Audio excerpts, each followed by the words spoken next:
A 55-year-old mystery about a Canadian woman who seemingly fell off the face of the earth was partially solved earlier this month with the announcement from Metro Police that human remains were found in the desert. But there was a bigger surprise when police mentioned who might be responsible for that woman's death. 8 News Now Chief Investigator George Knapp here with the two names that reach back to the bloodiest days of the mob in Las Vegas.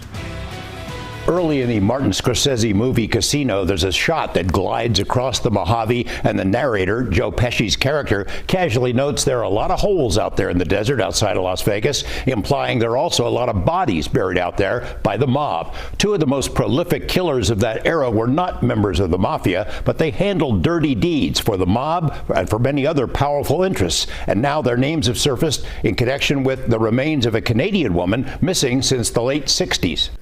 And foul play was suspected, but Anna was never located, and the investigation went cold.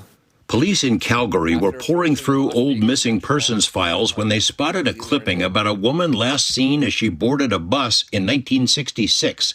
Anna Sylvia Just had seemingly vanished. Calgary police discovered that their predecessors had been in touch long ago with detectives at Las Vegas Metro. Some of the missing woman's possessions, including her passport, were found in the desert outside of Henderson in 1968. 2 years later, and a mile away, hikers found remains of a person whose skull had been crushed, clearly a murder victim. Police did not have DNA as a tool back then, so the dots remained unconnected, but Metro Homicide preserved the evidence which allowed the new breakthrough. What Metro shared with Calgary police was chilling. There was reports from police down there that she had potential ties to the mob.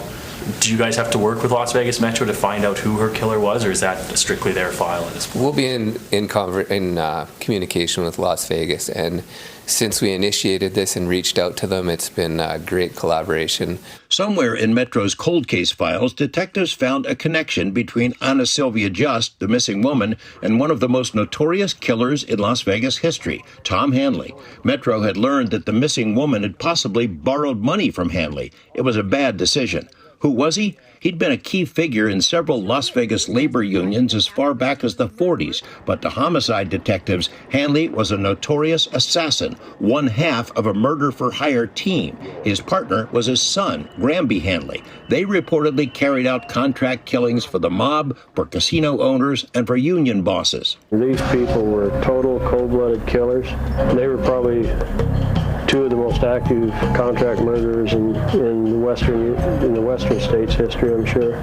They were up for hire. They were enforcers. The late homicide detective Dave Hatch took over cold case files late in his career. He opened up to us back in 2001 for a KLAS TV special about the Hanleys. Hatch says Metro files show the Hanleys were the prime suspects in at least 7 murders here, but the true number might be 3 times that. Hanley was arrested multiple times over the years, but charges were mostly dropped because key witnesses were themselves murdered.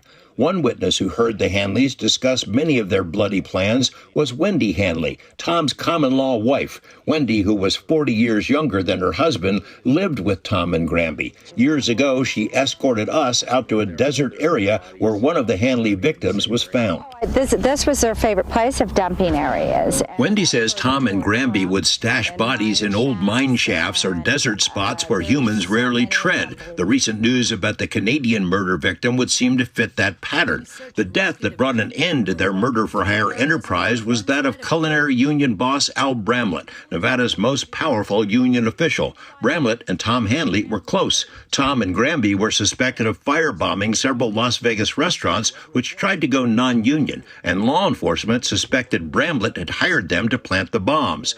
During that same period, the International Culinary Union wanted to seize control of the Las Vegas local and its lucrative health and welfare fund. Al Bramlett resisted, and when the mob put out a contract on him, Bramlett hired the toughest guy he knew for protection, Tom Hanley. That backfired when the Hanleys kidnapped Bramlett, drove him out to the desert west of Mountain Springs, and then Tom had taken Al out of the van, gave him a couple of drinks of whiskey, and and then shot him in the head. A 2-week search for the kidnapped Bramlett failed to find him until a tipster revealed where the body was buried. That set off a multi-state search for the Hanleys, who were eventually found hiding in Arizona. When Tom was flown back to Las Vegas to stand trial, he said this to waiting reporters. Al Bramlett helped feed my family. Al Bramlett's given me work. He was one of the best friends I ever had. Police in Calgary have praised the cooperation with Metro in identifying Anna Sylvia Just. DNA from her 97-year-old sister confirmed the connection. But how did the ill-fated sister cross paths with the Hanleys? Do we know how the two were connected? No, I'm not going to speak to any of that right now. That'll be a Las Vegas questions to answer. We reached out to Metro. Tom and Granby Hanley eventually entered witness protection and gave testimony to several grand juries about contract killings and their knowledge of organized crime. Both died, one in a hospital, the other in prison. Wendy Hanley co-wrote a book about her time with the father and son. You can find a link to our 2001 special, In the Company of Killers, on YouTube.